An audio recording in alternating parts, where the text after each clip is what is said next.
Olá, meus amores, esse é o Saúde Black, um canal de saúde com enfoque nas questões raciais. Vamos nos encaminhando para o final da série de vídeos, né? Nós fizemos uma série de vídeos aqui no canal, refletindo sobre a saúde mental de crianças negras, né? Onde eu expus os segredos do meu diário. Um diário que eu escrevi quando era criança, um pouco apagadinho e que daí eu reescrevi baseado nas memórias, nos gatilhos, nas memórias que eu fui lembrando e fui colocando nesse diário.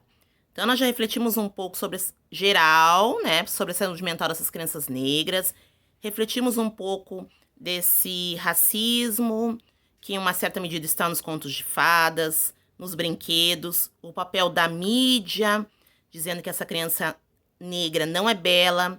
Refletimos lá no início sobre esse racismo na escola que essa criança negra sofre, né? A escola, enquanto essa criança negra está no seio familiar, ela, de uma certa forma, ela está protegida, né? Aí, quando ela se depara com a escola, é o primeiro choque de realidade racista que ela tem, porque aí ela descobre que ela é negra. É quando contam para essa criança que ela é negra. E aí, eu terminei o vídeo falando que apesar de eu ter me dado conta, né, de todas as questões sociais e raciais, e de eu, de alguma forma, saber, né, que alguém ensinava aquele racismo para os meus colegas, que como eles eram crianças como eu, aquilo não poderia ser da cabeça deles. Então, eu me enchi de coragem e resolvi voltar para a escola. Vou continuar dessa parte. Como a vida continua...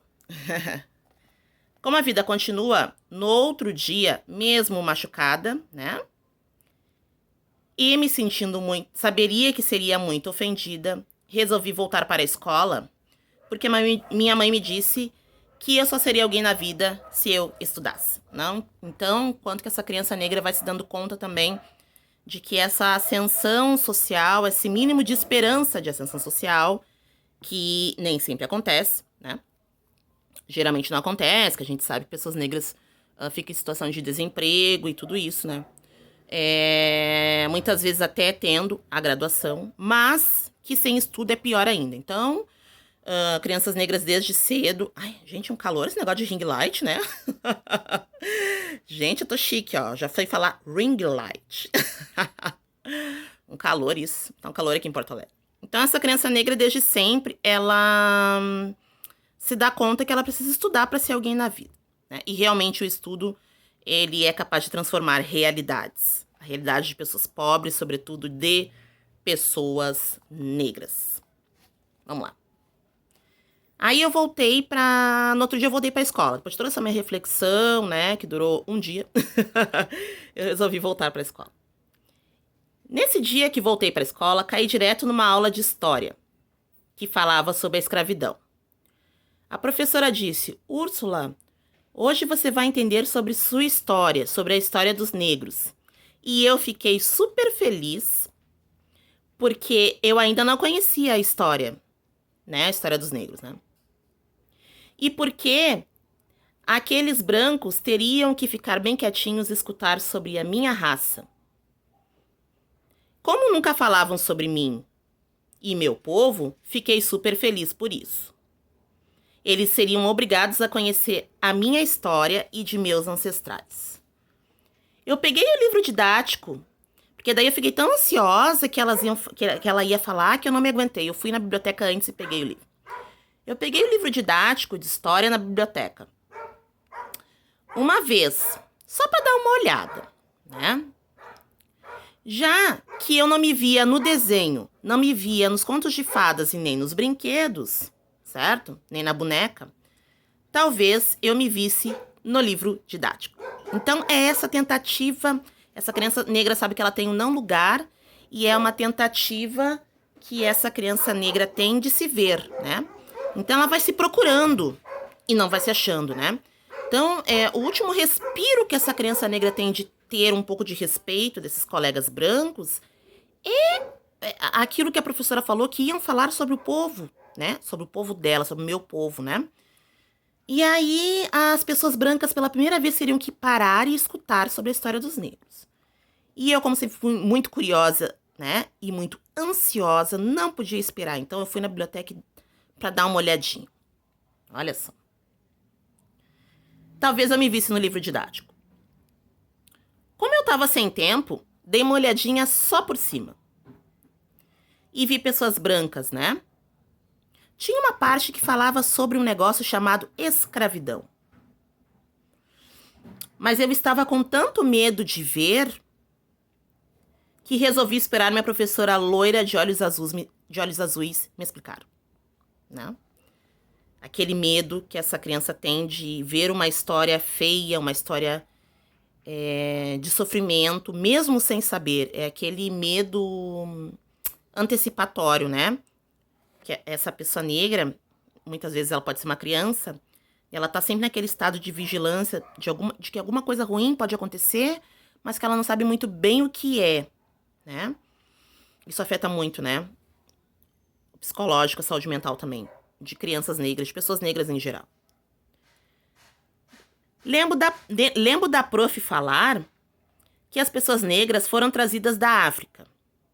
Olha só como vai tendo uma distorção da história do povo negro, contado por essa minha professora, loira de olhos azuis, a partir do livro didático. Lembro da minha prof dizer que os negros foram trazidos da África, né, como escravos. Então, escravos. Então, ela não utilizou a palavra escravizados, né? Como se a gente tivesse sido escravos a vida inteira. Mas nós éramos reis e rainhas em África e nós não fomos escravos, nós fomos escravizados. Entraram em África, colocaram uma pessoa negra contra outra, tribos contra outra, nos separaram, né? Pessoas negras de diferentes dialetos para que elas não pudessem se comunicar e não armassem as estratégias de fuga, né? Pessoas negras eram tratadas como mercadoria, vendidas. Então, isso tudo foi um processo, né? Agarrado no racismo científico e é um processo ideológico, né? Uma construção social também e biológica dessa questão da raça, né? Então, não somos e não fomos nunca escravos, somos escravizados. Vou continuar. Os escravos foram trazidos para o Brasil, que a gente sabe que são escravizados agora, né? E eles ajudaram a construir esse país com o seu trabalho. Então, ela achava, assim, minha professora, que eu ia achar o máximo, né? As pessoas negras apanhavam, eram açoitadas, eram colocado um tipo de um instrumento na boca para que impedisse tanto a fala, para que essas pessoas não pudessem se articular, né? Eles usaram vários mecanismos de silenciamento, né? E silenciamento de ideias e silenciamento também físico, né? Daquele instrumento como usava a Anastácia na boca, que impedia a fala, e também impedia a alimentação, né? Mas vamos lá. E aí ela se sentiu o máximo por dizer que os negros ajudaram a construir o Brasil. É um dos mitos da democracia racial também, né? Que no Brasil não existe racismo, aquela coisa toda, né? Não, vocês ajudaram a construir o país e tal, né? Sendo que a gente sabe que pessoas negras sofreram, apanharam e tudo isso que a gente já sabe. Vamos lá. Que tinha um líder chamado Zumbi, ó, pelo menos alguma coisa falou de certo, né? Zumbi dos Palmares. E que tinha uma guria branca chamada Princesa Isabel, que era muito boazinha e resolveu soltar os negros na abolição. O processo de abolição também envolve um processo econômico, né? Também, né? Essa princesa Isabel, ela não era boazinha, né? Colocam ela como sendo a branca salvadora, sendo que a gente sabe que não, né? Existiam interesses, inclusive econômicos, para que essa escravidão também terminasse, né? Não nos libertaram porque eles eram bonzinhos. Tanto que quando a gente saiu, a gente subiu as favelas, né? E ficamos sem nada, sem emprego, sem perspectiva de vida, de estudo, de nada, né? Sendo que em África nós tínhamos conhecimentos específicos, né? De tudo, né? De engenharia, da questão econômica, organização de quilombos e tudo isso, né? E tudo isso foi nos roubado e nos tirado. Vamos lá. E aí ela foi além, essa minha professora. Que os negros não lutaram, eram submissos. E só foram libertos mesmo por essa branca salvadora que salvou eles. Tá? Aqui é quando eu começo a confrontar o livro didático. Eu sabia que alguma coisa ali estava errada. E não podia ser. Tá? Continuando aqui, confrontando o livro didático. Eu, apesar de perceber, né, que a minha raça passou por tudo isso, achei meio distorcida aquela história. Mas fiquei feliz porque pelo menos estavam falando de mim, da minha raça, né? E aí, nós temos uma tendência a acreditar, e eu acreditei, né? Aí eu vou dizendo assim, que nós temos uma tendência a acreditar em tudo que os nossos mestres falam, né? Porque eles são professores e têm faculdade, e porque eles são adultos.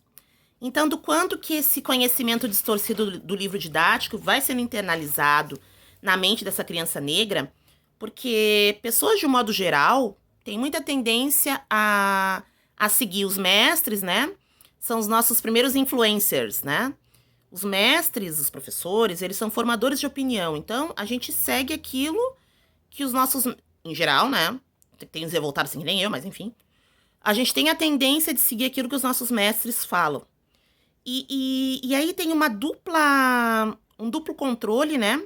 Um duplo controle sobre essa criança negra que esse professor branco racista vai distorcendo e vai operando em cima dessa mente negra, né? Pequenininha que está em sofrimento, no sentido de que ela não é apenas um professor, que um professor tem autoridade, né?